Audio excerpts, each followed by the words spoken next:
पनडुब्बियों के इंजन के बारे में पिछली वीडियो में चर्चा कर चुके हैं।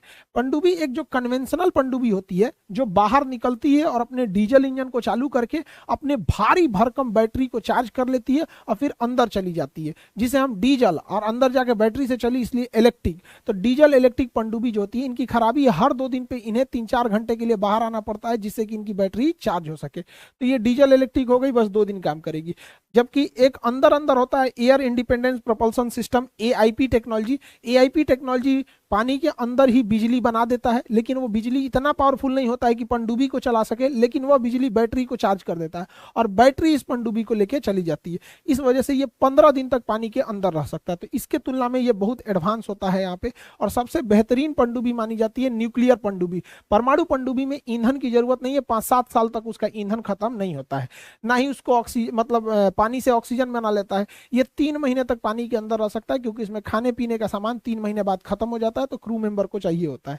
तो पनडुब्बी 3 टाइप की आप देख लिए। अब ये पनडुब्बी हमला कैसे करती है, उस हिसाब से हम पनडुब्बी को 2 कैटेगरी में बांटते हैं। एक होती है अटैक सबमरीन। अटैक सबमरीन जो होती है टारपीडो, पानी के अंदर चलने वाले मिसाइल को टारपीडो कहते हैं। टारपीडो के हेल्प से दुश्मन के शिप को या तो मार के गिरा देगी या फिर दुश्मन के पनडुब्बी को मार के गिरा देगी। तो ये हो गए अटैक सबमरीन होते हैं सब यहाँ पर। ये छोटे होते हैं, बड़ा तेजी से भाग जाते हैं। और कुछ ऐसी पनडुब्बियां होती हैं जो पानी के अंदर से, समुद्र के अंदर से देश के आंतरिक भागों में हमला कर देती है, उन्हें हम मिसाइल सबमरीन कहते हैं। मिसाइल सबमरीन में पानी के अंदर अंदर पता नहीं कहां से ऐसे मिसाइल निकलेगा, पता ही नहीं चलेगा यहाँ पे, और अटैक कर देगा।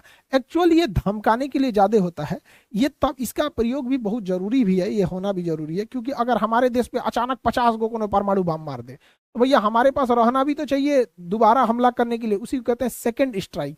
तो जब हमारे देश पे या किसी भी देश पे परमाणु हमला हो जाए तो सेकंड स्ट्राइक के लिए हम इन पनडुब्बियों का यूज करते हैं, क्योंकि वो पानी में रहती है, पता ही नहीं चल पाता है यहाँ पे।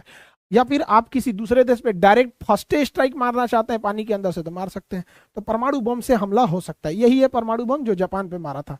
साइज देख लीजिए, यहाँ पे लोड कर रहा है, ले जाके पटक दिया था यहाँ पे।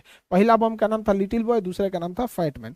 तो पनडुब्बी देख लिए आप लोग, 2 टाइप की इन पनडुब्बियों को। इस प्रकार हम देखें कि इंजन के आधार पर हम पनडुब्बी को 3 भाग में बांट सकते हैं। कन्वेंशनल पनडुब्बी जो 2 दिन पे बाहर आएगी, एआईपी से इक्विप पनडुब्बी जो 15 दिन पे बाहर आएगी, और न्यूक्लियर पनडुब्बी जो 3 महीने पे बाहर आएगी। तो इंजन के हिसाब से पनडुब्बी को हम 3 भाग में बांट सकते हैं। बट हमको क्या मतलब है, उसमें हथियार कौन सा है, इस आधार पे देखते हैं। तो इंजन के आधार पे तो 3 भाग में हो गया। अब अटैक के हिसाब से इन्हीं पनडुब्बियों को 2 भाग में बांट सकते हैं। अगर मिसाइल मार रही है तो मिसाइल पनडुब्बी, और अगर अटैक कर रही है, टारपीडो मार रही है, तो टारपीडो पनडुब्बी। यहाँ पर जो दोनों काम कर सकती है उसे हम मल्टी रोल कह सकते हैं, उसे मल्टी रोल कहा जा सकता है। तो ये हो गई पनडुब्बी की कैटेगरी।